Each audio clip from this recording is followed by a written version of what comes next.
जालना येथे विशाल कॉर्नर परिसरात एक इसम इंगळे म्हणून आहेत. त्यांना दोन लोकांनी त्यांच्यावर चाकूनी वार केलेला आहे. त्यांना 2-3 स्टॅबिंग वुंड आहे. त्याला सध्या हॉस्पिटलला ॲडमिट केले गेलेलं आहे. तो आता त्याची परिस्थिती स्टेबल आहे आणि डॉक्टर्स त्यांचे उपचार सुरू आहे. प्राथमिक माहितीनुसार 2 आरोपी आहेत.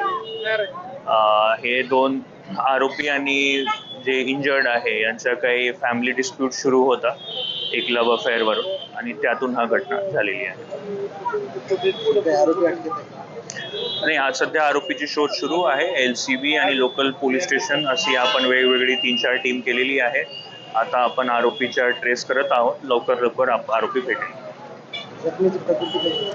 सध्या स्टेबल आहे आणि त्यांचा उपचार सुरू आहे. आमची पोलीसची पण टीम पण हॉस्पिटलला आहे. जसं त्यांची प्रकृतीमध्ये सुधार होईल की आपण त्यांचा एक स्टेटमेंट सुद्धा रेकॉर्ड करू. विशाल कॉर्नर इथं आज दुपारी एक चाकू हल्ल्याची घटना घडलेली. एका युवकाला 2 युवकांनी चाकूनी जखमी केलेला आहे. त्याच्या पोटामध्ये वार लागलेला आहे. आता सध्या आम्ही घाटी परिसरातच आहोत. या ठिकाणी प्रायमरी उपचार केलेले आहेत आणि या जालनामध्येच एका हॉस्पिटलला त्यांना आता शिफ्ट केलेलं आहे आणि त्यांची तब्येत सध्या स्थिर आहे. डॉक्टरांशी आम्ही त्या संबंधाने चर्चा केलेली आहे.